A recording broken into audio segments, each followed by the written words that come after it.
যখন শিশুরা ঘর এবং আশপাশ থেকে বিভিন্ন ভাষার অভিজ্ঞতা নিয়ে স্কুলে আসে, তখন স্কুলের শিক্ষকের উচিত, দেখুন শিশুরা যখন স্কুলে আসে তখন কিন্তু তারা খালি হাতে স্কুলে আসে না, তাদের মধ্যে অনেক জ্ঞান কিন্তু ভরপুর থাকে। ঠিক আছে, শিশুরা তাদের ঘর এবং আশপাশ থেকে অনেক জ্ঞান, অনেক ভাষার অভিজ্ঞতা তাদের মধ্যে থাকে। সেই অভিজ্ঞতা নিয়ে তারা কি করে স্কুলের মধ্যে চলে আসে। এইরকম শিশুরা যখন স্কুলে আসলো তখন এজ এ শিক্ষক হিসাবে আপনার কি করা উচিত, তাদের ঘরের ভাষাকে অগ্রাহ্য করা। ঠিক আছে, তাদের ঘরের ভাষাকে অগ্রাহ্য করা, নির্দেশে ব্যবহৃত ভাষার উপর জোর দেওয়া, তাদের ঘরের ভাষা ব্যবহার করা, স্কুলে তাদেরকে ঘরের ভাষা ব্যবহার করতে বারণ করা। তো কোয়েশ্চেন নম্বর 106 কারেক্ট আনসার কী হবে, আপনারা একটু ভাবুন এবং কারেক্ট আনসার করুন।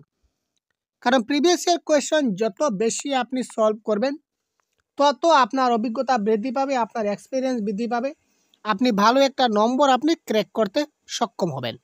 তো দেখুন, যখন শিশুরা ঘর এবং আশপাশ থেকে বিভিন্ন ভাষার অভিজ্ঞতা নিয়ে স্কুলে আসবে, তখন 1 নম্বরে শিক্ষক ঘরের ভাষাকে কখনো অগ্রাহ্য করে না। অগ্রাহ্য মানে কি, তোমার ঘরে যেভাবে কথা বলো এইভাবে এখানে বলবে না, এটা বলা যাবে না। বা ঘরের ভাষা বলতে বারণ করা, ঘরের ভাষা বলতে আমরা বারণ করব না, কারণ ঘরের ভাষা তাকে বলতে দেওয়া হয়। সুতরাং অপশন নম্বর 1 এবং 4 হলো না। পেডাগজিতে দুটো অপশন আমরা খুব তাড়াতাড়ি এলিমিনেট করতে পারি, সমস্যা থাকে কিন্তু মাত্র দুটাতে। তো নির্দেশে ব্যবহৃত ভাষার উপর জোর দেওয়া, না তাদের ঘরের ভাষা ব্যবহৃত হওয়া। ঠিক আছে, তো নতুন যে আমাদের এনইপি 2022 এসেছে, 2020 এনইপি 2020, তো এনইপি 2020-এ ক্লিয়ার লেখা আছে যে শিশুদেরকে তাদের ঘরের ভাষার মাধ্যমে, মাদার টাং বা হোম ল্যাঙ্গুয়েজ ঘরের ভাষা, তো ঘরের ভাষার উপরে আমরা বেশি ফোকাস দেব, শিশুদেরকে তাদের ঘরের ভাষায় বুঝাবো। সুতরাং এখানে কারেক্ট আনসার হবে তাদের ঘরের ভাষা ব্যবহার করা ইজ দ্য রাইট আনসার। আশা করি বুঝতে পারছেন। পরবর্তী দেখি 107, অর্থাৎ আজকের 2 নম্বর প্রশ্ন, শিশুদের সক্রিয় সংযোগকারী হিসাবে গড়ে তোলার জন্য শিক্ষকের শিশুদেরকে নিচের কোন অভ্যাসটি করানো উচিত নয়। এখানে দেখুন উচিত নয় বলেছে, দেখবেন এবং কারেক্ট আনসার করবেন ভাই।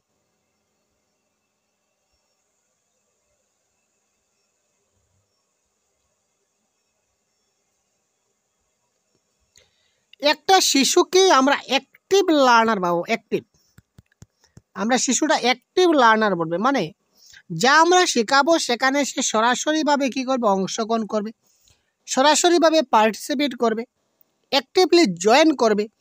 তো এই ধরনের শিশুদেরকে যদি আমরা তৈরি করতে চাই, তাহলে একজন শিক্ষকের নিচের কোনটি করানো উচিত নয়। শিক্ষক এখানে নিচের কোনটি করাতে পারবেন না।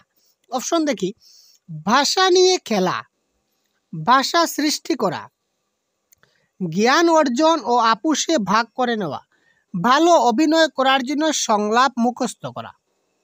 এখানে অ্যাক্টিভলি পার্টিসিপেট করার জন্য শিক্ষক কোনটি করতে পারবেন না, বা প্যাডাগজির ভাষায় কোনটি হয় না। এখানে দেখুন 1 নম্বরে দেখুন ভাষা নিয়ে খেলা, ভাষা নিয়ে খেলতে হবে, কারণ যে জিনিস নিয়ে যত বেশি খেলবেন তত আপনার শেখা হবে।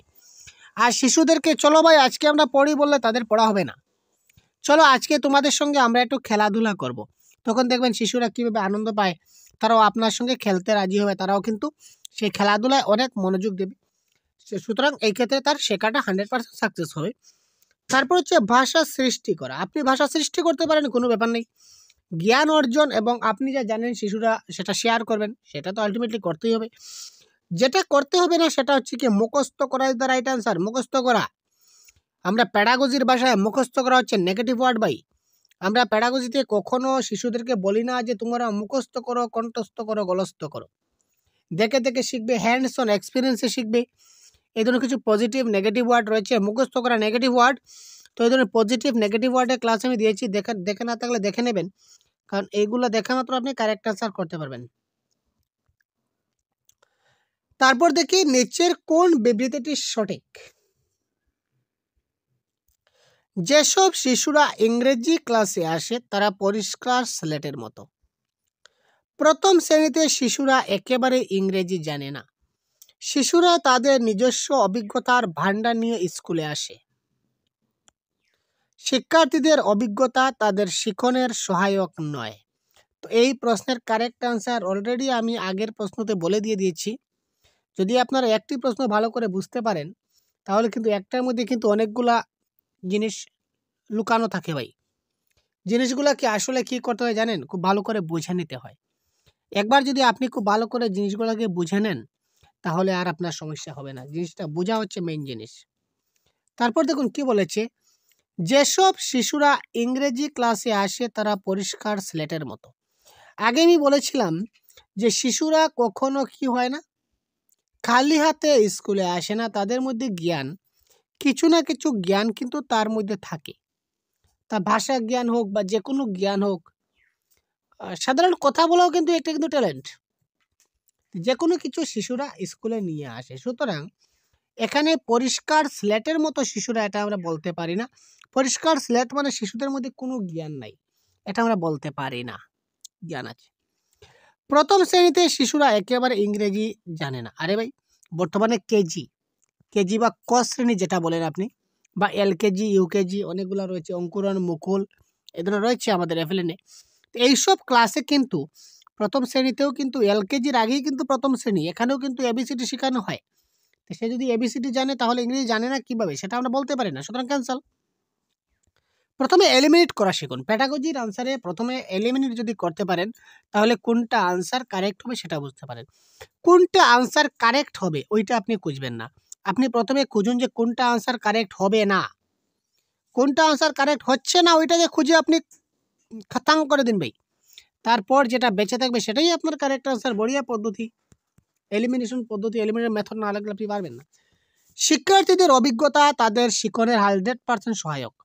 তার মধ্যে যদি অভিজ্ঞতা থাকে, তখন সে অভিজ্ঞতা দ্বারা সে কি করতে পারে, শিখতে পারে। এখানে বলেছে নয়, তার মানে এটাও শুদ্ধ নয়। আলটিমেটলি কারেক্ট আনসার কি দাঁড়ালো? অপশন নাম্বার 3, শিশুরা তাদের নিজস্ব অভিজ্ঞতার ভান্ডার নিয়ে স্কুলে আসে। আগে বলেছিলাম প্রথম প্রশ্নে যে শিশুদের মধ্যে নিজস্ব কিছু অভিজ্ঞতা থাকে, যে সকল অভিজ্ঞতার ভান্ডার নিয়ে তারা কি করে স্কুলে আসে। আর শিক্ষক মশাই সেগুলোকে কি করেন, জাগরিত করেন, প্রস্ফুটিত করে তুলে ধরেন। নেক্সট, প্রতিটি শিশুই একগুচ্ছ বাক্য বিন্যাস রীতি দ্বারা সমৃদ্ধ থাকে, যাকে বলে সার্বজনীন ব্যাকরণ। এই ক্লাসের পিডিএফও আপনারা পেয়ে যাবেন। কোথায় পাবেন, কি করে পাবেন, আমি ডিটেলসে বলবো। সুতরাং টেনশনের কোনো ব্যাপার নেই, সাথে থাকুন। প্রতিটি শিশুই একগুচ্ছ বাক্য বিন্যাস রীতি দ্বারা সমৃদ্ধ থাকে, যাকে বলা হয় সার্বজনীন ব্যাকরণ। এটি কিসের সঙ্গে সম্পর্কযুক্ত? ভাষা গ্রহণ দক্ষতাগত কৌশল, অর্থাৎ ল্যাঙ্গুয়েজ অ্যাকুইজিশন ডিভাইস। ভাষা অর্জনগত কৌশল, ল্যাঙ্গুয়েজ অ্যাকোয়ারিং ডিভাইস। শিক্ষণ গ্রহণ দক্ষতাগত সিদ্ধান্ত, অর্থাৎ লার্নিং অ্যাকুইজিশন ডেরাইভ। আর ভাষা গ্রহণ দক্ষতা মাত্র সিদ্ধান্ত, ল্যাঙ্গুয়েজ অ্যাকুইজিশন ডেরাইভ। এখানে কিন্তু অনেক কনফিউশন রয়েছে। দেখুন কারেক্ট আনসার কি হবে। একটি শিশু একগুচ্ছ বাক্য বিন্যাস রীতি দ্বারা সমৃদ্ধ থাকে, তাকে সার্বজনীন ব্যাকরণ। তো সার্বজনীন ব্যাকরণ তখন হবে যখন তার মধ্যে ল্যাঙ্গুয়েজ অ্যাকুইজিশনটা হয়ে যাবে। সুতরাং ল্যাঙ্গুয়েজ অ্যাকুইজিশন ডিভাইস, এটা রাইট আনসার। আমরা আগে বলেছিলাম যে এলইডির সম্পূর্ণ নাম হচ্ছে ল্যাঙ্গুয়েজ অ্যাকুইজিশন ডিভাইস হয়। এখানে learning acquisition derive, learning acquisition derive এই ধরনের কোনো কিছু হয় না। তো এলইডি মানে হচ্ছে কি ল্যাঙ্গুয়েজ অ্যাকুইজিশন ডিভাইস। এখান থেকে আপনারা এই প্রশ্নের কারেক্ট আনসার করতে পারেন।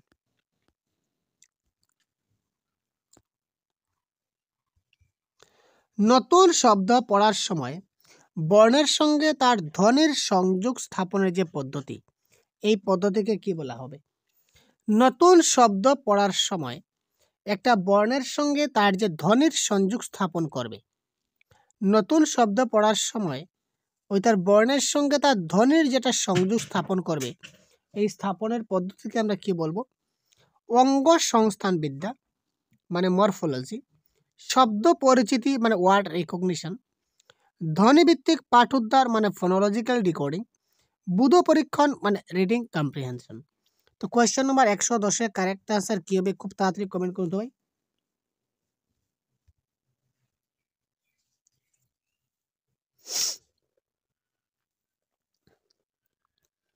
এখানে বলেছে একটা নতুন শব্দ পড়বে, বর্ণের সঙ্গে ধ্বনি, একটা বর্ণ উচ্চারণের সময় তার ধ্বনির কিন্তু সাউন্ডের সমস্যা। যেমন ক, ক যখন আমি বর্ণ উচ্চারণ করছি তখন ক এর একটা ধ্বনি রয়েছে ক। যখন আমি বলবো প, প বলে একটা সাউন্ড আছে, ফ, ফ বলে আরেকটা সাউন্ড আসছে। এই যে বর্ণের সঙ্গে সঙ্গে তার ধ্বনির সংযোগ স্থাপন যেটা পদ্ধতি, এটাকে ধ্বনিগতিক পাঠোদ্ধার, অর্থাৎ ফোনোলজিক্যাল সাউন্ড। সাউন্ডের সমস্যা আছে তাই না? তো সাউন্ডের সমস্যা আসলে কি হবে? ফোনোলজিক্যাল হবে, ধ্বনিভিত্তিক এখানে দেওয়াই আছে।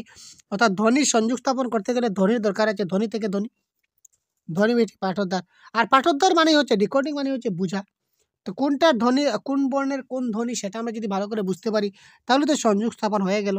সুতরাং ধ্বনিভিত্তিক পাঠোদ্ধার বা phonological decoding is the right answer. Next,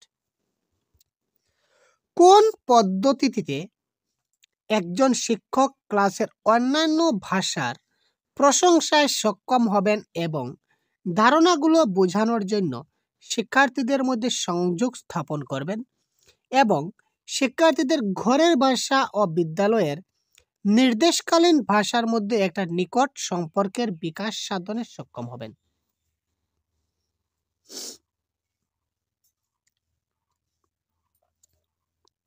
কোন পদ্ধতিতে একজন শিক্ষক ক্লাসের অন্যান্য ভাষার যে শিক্ষিকা রয়েছেন অন্যান্য ভাষার প্রশংসায় সক্ষম হবেন?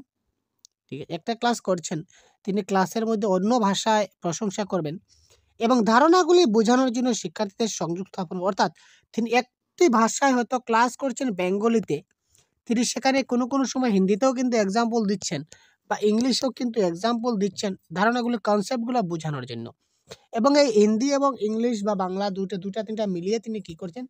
শিশুদেরকে বোঝানোর চেষ্টা করছেন এবং শিক্ষার্থীদের ঘরের ভাষা এবং বিদ্যালয়ের নির্দেশকালীন ভাষার মধ্যে একটা নিকট সম্পর্কের বিকাশ সাধনে সক্ষম হবেন।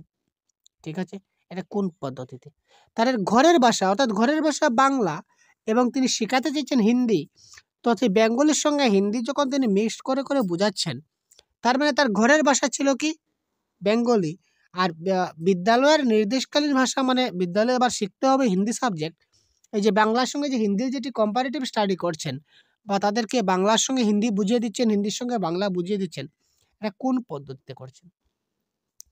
ত্রিভাষা সূত্র, বহুভাষিক পদ্ধতি, বহুমাত্রিক পদ্ধতি না প্রত্যক্ষ পদ্ধতি?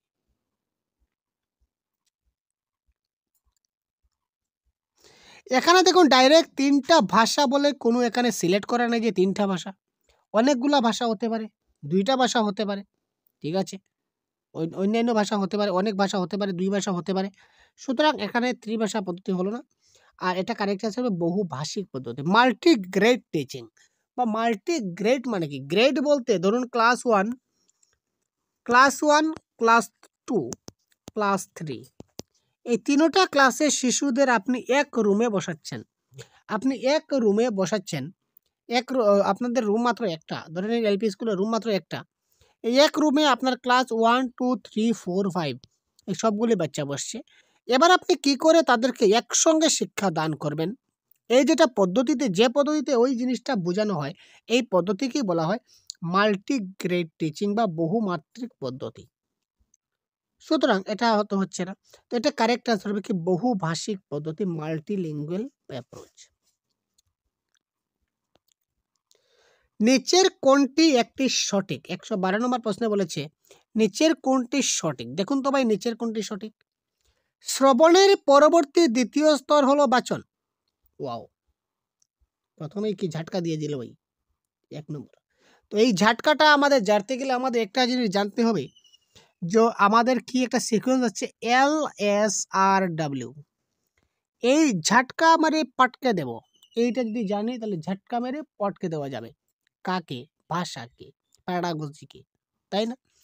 তো একটা সিকোয়েন্স আছে কি LSRW, শ্রবণ, কথন, পঠন, লেখন, ঠিক আছে? তো আপনি যখন কিছু শুনছেন, আমি আপনাকে বলছি আপনি শুনছেন, তার মানে আপনি কি করছেন? এটাকে রিসিভ করছেন, ঠিক আছে? আর আপনি যখন কিছু পড়বেন সেটা কি আপনি রিসিভ করবেন, ঠিক আছে? আপনি গ্রহণ করবেন, তাই না? রিসিপটিভ।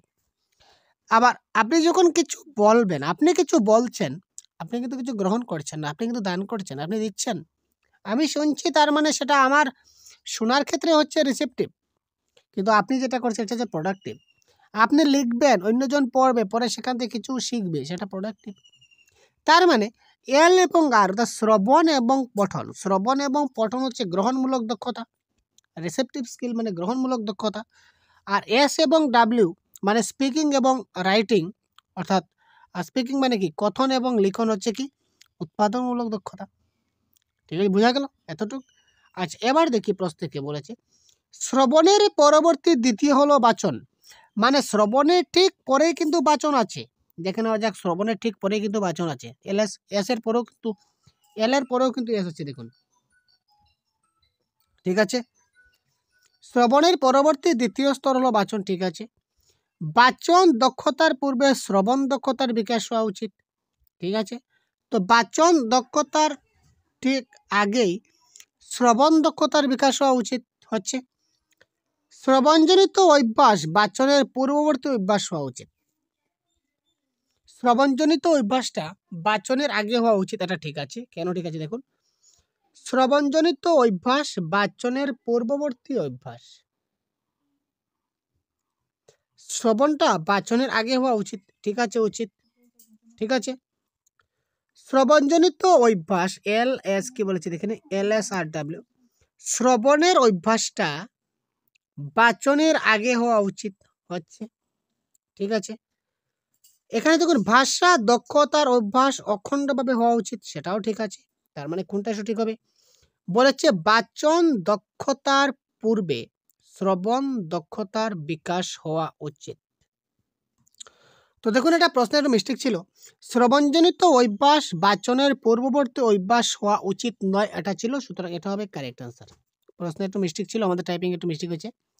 তো শ্রবণজনিত অভ্যাসটা বাচনের পূর্ববর্তী অভ্যাস হওয়া উচিত নয়, এটা বাচনের পূর্বে হওয়া উচিত। কারণ কি, আমাদের বাচনের পূর্বেই তো শ্রবণ আছে, তাই না? শ্রবণের পরেই তো বাচন আসছে, অর্থাৎ বাচনের আগে কিন্তু শ্রবণ চলে যাচ্ছে। এখানে বলেছে উচিত নয়, তো এটা তো দেখা যাচ্ছে ডাইরেক্ট সেখানে আমাদের রয়েছে এলএসআরডব্লিউ সিকোয়েন্স, তো উচিত নয় বলেছে, সুতরাং এটা সঠিক নয়। ঠিক আছে, এটা সঠিক নয়। প্রশ্ন ছিল নিচের কোনটি সঠিক নয়, তার মানে এখানে অপশন নাম্বার 3 সঠিক নয়। নেক্সট, একটি শিশু শিক্ষকের কথা বলার সময় যে ভাষা ব্যবহার করে তা বন্ধুদের সঙ্গে যে ভাষায় কথা বলে তার থেকে আলাদা।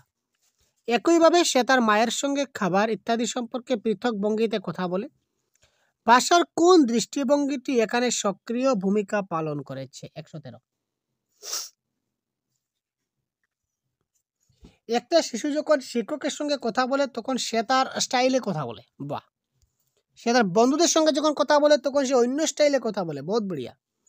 সে যখন মায়ের সঙ্গে কথা বলে তখন সে অন্য স্টাইলে কথা বলে, অর্থাৎ শিশুটা জানে যে একটা বন্ধুর সঙ্গে কিভাবে ব্যবহার করতে হয়, একটা মায়ের সঙ্গে কিভাবে কথাবার্তা বলতে হয়, বা আমার বন্ধু বান্ধব বা স্যারের সঙ্গে কিভাবে ব্যবহার করতে হয়। তো এই যে দৃষ্টিভঙ্গিটি কি ভূমিকা পালন করছে, সেটা আমরা কোন দৃষ্টিভঙ্গি বলতে পারি ভাই? পরিবেশগত দৃষ্টিভঙ্গি, না মনস্তাত্ত্বিক দৃষ্টিভঙ্গি, না বিধি বহির্ভূত দৃষ্টিভঙ্গি, নাকি সামাজিক দৃষ্টিভঙ্গি? তো কারেক্ট আনসার কি হবে ভাই? খুব তাড়াতাড়ি কমেন্ট করে জানান ভাই। 113 কারেক্ট আনসার কি হবে ভাই? কি হবে আপনাদের মতামত? তাড়াতাড়ি জানান ভাই। 1 2 3 4 1 2 3 4 তাড়াতাড়ি জানান। 113 1 2 3 4 কোনটা হতে পারে? একটা শিশু সে শিক্ষকের সঙ্গে কথা যেভাবে ব্যবহার করে বন্ধুদের সঙ্গে এইভাবে ব্যবহার করে না, আলাদা, স্বাভাবিক, আলাদা করতেই হবে। কারণ আপনি নিজে চিন্তা করুন, আপনি আপনার বন্ধুর ভাবে যে ভাষায় বন্ধুকে আপনি বলবেন, এই এদিকে আয় একটু শুনে যা, আপনি কি আপনার স্যারকে বলবেন যে এই এদিকে আয় শুনে যা? স্যারকে নিশ্চয় স্যারকে বলবেন স্যার একটু শুনুন তো, এদিকে আসুন তো। আপনার কথার মধ্যে ডিফারেন্স থাকবে কিনা? থাকবে না। তো ওই চিন্তাধারাটা যখন একটা শিশুর মধ্যে চলে আসে তখন এখানে কোন দৃষ্টিভঙ্গি ডেভেলপ হচ্ছে শিশুর? বলুন তো। কারেক্ট আনসার সামাজিক দৃষ্টিভঙ্গি, সোশিয়াল অ্যাসপেক্ট। কারণ সমাজে কার সঙ্গে কিভাবে কিরকম ব্যবহার করতে হয়, বিহেভ করতে হয়, তার কিন্তু জানা হয়ে গেছে শিশুর। সুতরাং এখানে কারেক্ট আনসার কি হবে? Option number 4। শিক্ষিকা প্রথমে শিক্ষার্থীদের ক্রিয়ার কাল অর্থাৎ টেন্সের নিয়মগুলি ব্যাখ্যা করলেন, তারপর বর্তমান, অতীত, ভবিষ্যৎ কালের উপর কাব্য রচনা করতে বললেন। তিনি কি অনুসরণ করেছেন? তিনি প্রথমে নিয়ম দেখালেন। নিয়ম মানে প্রথমে নিয়ম দেখানো হয়। নিয়ম মানে কি? প্রথমে রুল। প্রথমে রুল আমরা কোন অ্যাপ্রোচে দেখি? ইন্ডাকটিভ, ডিডাকটিভ, না সিচুয়েশনাল, না স্ট্রাকচারাল?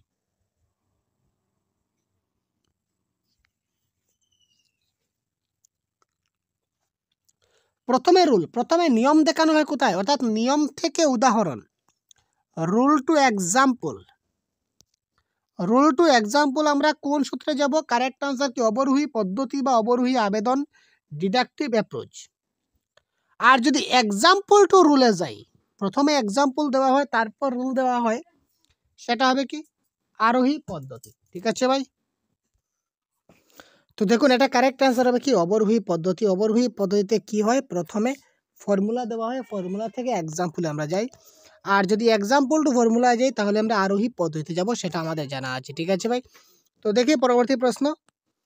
ভাষা সমৃদ্ধ পরিবেশ যা একটি পরিবেশ যা একটি শিশুকে সুযোগ প্রদান করে। কিসের সুযোগ প্রদান করে? দেখতে, লক্ষ্য করতে এবং ভাষা ব্যবহার করতে। ভাষার অসম্পূর্ণতাকে সম্পূর্ণ করতে, না যা কখনো শুনেনি এরূপ বাক্য রচনা করতে, না শ্রেণীকক্ষের বাইরেও শিখতে। তো 115 নম্বর প্রশ্নের কারেক্ট অ্যান্সার কি? ভাষা সমৃদ্ধ পরিবেশ এমন একটা পরিবেশ যা একটি শিশুকে সুযোগ প্রদান করে কিসে? দেখতে, লক্ষ্য করতে এবং ভাষা ব্যবহার করতে সুযোগ প্রদান করে। এটা হবে রাইট অ্যান্সার।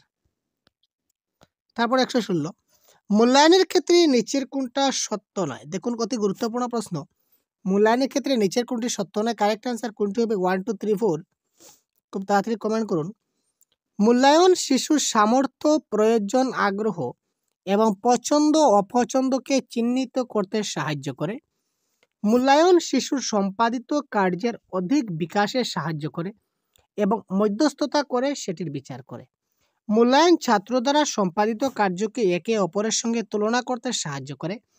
মূল্যায়ন পূর্ব নির্দেশিত শিখনের ফাঁকগুলিকে এবং শিখনের অসুবিধাকে সাহায্য করে। দেখুন বলেছে নিচের কোনটা সত্য নয়। তো কারেক্ট অ্যান্সার কোনটি হবে? 1 2 3 4 এর মধ্যে আপনাদের কি লাগছে কোনটা কারেক্ট অ্যান্সার হতে পারে? তাড়াতাড়ি কমেন্ট করুন তো। আমি প্রশ্নটা পড়েছি, পড়ার মধ্যেও কিন্তু কারেক্ট অ্যান্সার কিন্তু আপনারা পেয়ে গেছেন। সুতরাং এখানে কারেক্ট অ্যান্সার কী হবে? একটু ভেবেচিন্তে খুব তাড়াতাড়ি কমেন্ট করুন তো। দেখুন, আমরা কি করি না? একটি শিশুকে অন্য শিশুর সঙ্গে তুলনা করি না।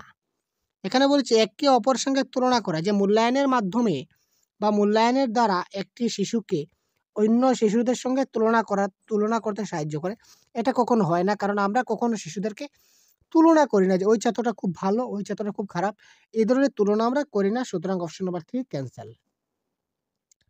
মানে অপশন নাম্বার 3টা যদি ক্যান্সেল হয় তো এটা হবে কারেক্ট অ্যান্সার। তারপর দেখা যাক 117 কি বলেছে, দেখে নেওয়া যাক। নিচের কোনটি সংযোগ সাধনকারী ভাষা শিক্ষণমূলক প্রক্রিয়ার ক্ষেত্রে সত্য নয়?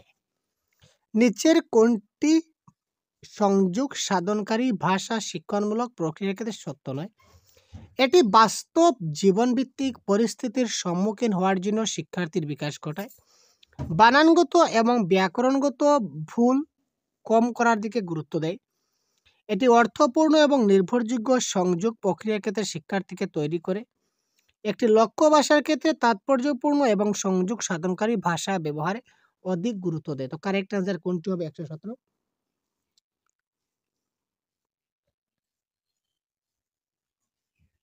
একটি বাস্তব জীবনভিত্তিক পরিস্থিতির সম্মুখীন হওয়ার জন্য শিক্ষার্থীর বিকাশ ঘটায়। ঠিক আছে, ঘটাবে। এটি অর্থপূর্ণ এবং নির্ভরযোগ্য সংযোগকারী প্রক্রিয়ার ক্ষেত্রে শিক্ষার্থীকে তৈরি করবে, এটাও ঠিক আছে। এটি লক্ষ্য ভাষার ক্ষেত্রে তাৎপর্যপূর্ণ এবং সংযোগ সাধনকারী ভাষা ব্যবহার অধিক গুরুত্ব দেবে, এটাও ঠিক আছে। শুধুমাত্র এখানে কোনটা সত্য নয়? যেটা বানানগত এবং ব্যাকরণগত ভুল কম করার গুরুত্ব দিবে না, কম বেশি সেটা কোনো ব্যাপার, এখানে কোনো ফ্যাক্টরি পড়ে না, সুতরাং এটা সত্য নয়। Option number 2 is the right answer. Next,